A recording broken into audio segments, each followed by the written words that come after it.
Hello नमस्ते साथीहरु, welcome to my channel. New day new ब्लगको साथमा आयो। हजुरहरु पनि सन्चै हुनुहुन्छ होला, म पनि एकदम सन्चै छु। आज म कहाँ जान लागेको भने थम्बनेल र टाइटलले थाहा पाइसक्नु भयो होला। हामी चाहिँ घर जान लागेको। यता मेरो छोरा रेडी, उता मेरो ब्याग रेडी भइसक्यो। यता चाहिँ मेरो छोरा बधाईले होमवर्क गर्दैछ, भाउजूलाई नदेखाउने रे। अब हामी जान लागेको देखाइदिए।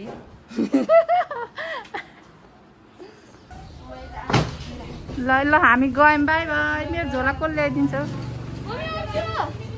केही नि हुन्न। मेरो छोरा घर जान एक्साइटेड। मेरो ड्राइभर दुईजना मात्रै हो।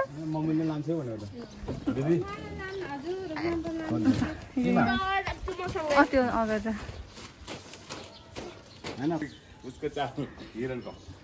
ल बस भाइ, अगाडि बसौँ। By by. ल यस्तो छ मेरो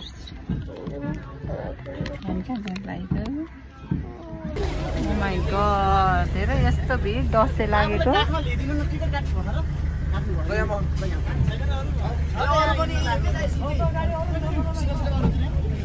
बल्ल दसैँ आयो जस्तो भयो। साथीहरू, यो हामी चाहिँ पोखरादेखि निस्केको। हामी यो गाडीमा चाहिँ गीत बजेको थियो नि त, कपिराइट लाग्छ भनेर, अनि त्यही भएर आफ्नो भोइस रेकर्ड राखेको छु। कस्तो लाग्यो राम्रोसँग हेरेर दिनु होला, प्रतिक्रिया दिनु। यो चाहिँ माथि के भन्छ यसलाई, शिवजीको मन्दिर माथि पुमडीकोटको दृश्य पोखराको। हामीहरू चाहिँ पोखरादेखि बुटोलसम्म घर जान लागेको दसैँ मनाउन।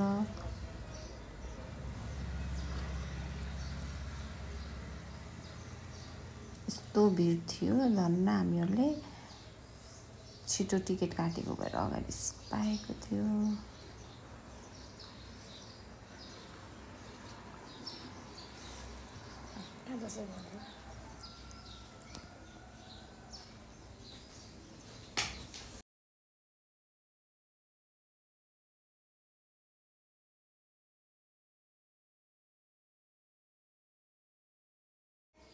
मेरो छोरा चाहिँ सुत्यो, मैले उठाएको छु उसलाई। मस्त ऊ सुती आइपुग्यो घर। उठा भनेको उठेछ। यो चाहिँ हामी कतातिर आइपुग्यो?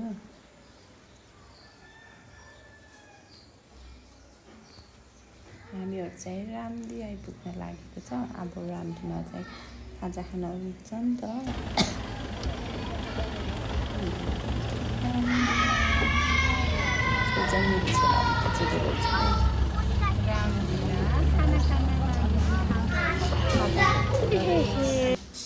यो सिद्ध बाबाको सोरुम हो कि सोरुम के भन्छ, त्यही हो।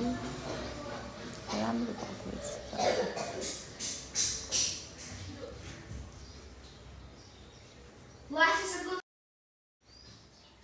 हामी चाहिँ बुटोल आइपुग्यो। अब बुटोल आइपुग्छ चाहिँ धेरै छैन, अब सिद्ध बाबा आउँछ।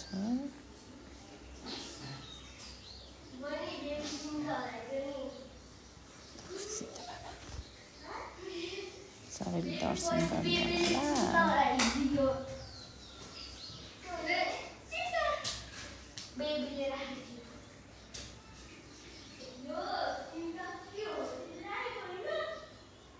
गर्मी यति छ गर्मी।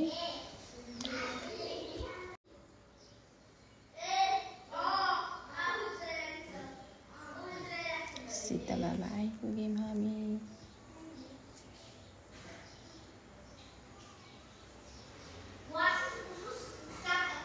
कस्तो राम्रो देख्यो।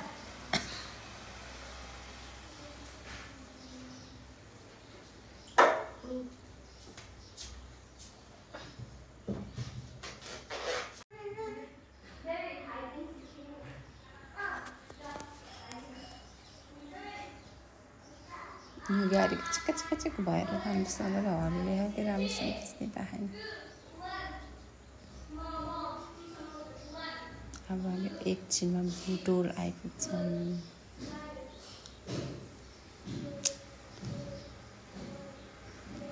त्यो छिटो ल्याइ पुर्यायो। म 10 बजे हिँडेको थिएँ।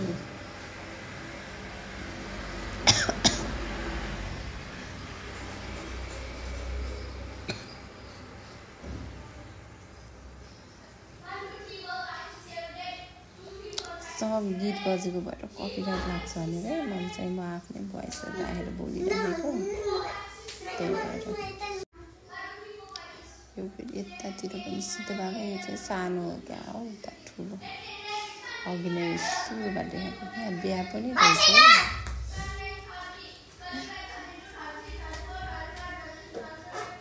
मन्दिरमा आएर पनि बिहा गरेको। फाइनली हामी चाहिँ बुटोल आइपुग्यौँ ल।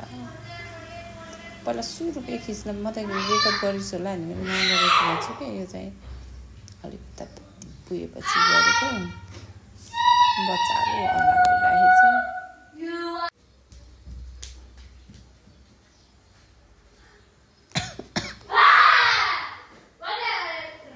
फाइनली घरमा कोही पनि थिएन। सबैजना उता दिदीको घर जानु।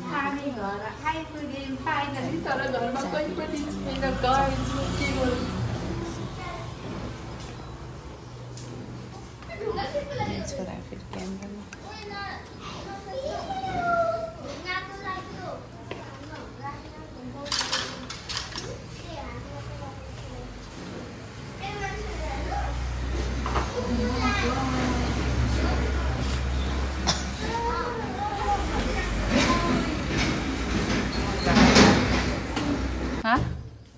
कोही पनि छैन है।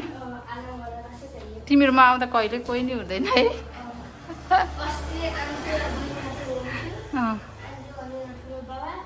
झन् कोही पनि नआएन। कस्तो छ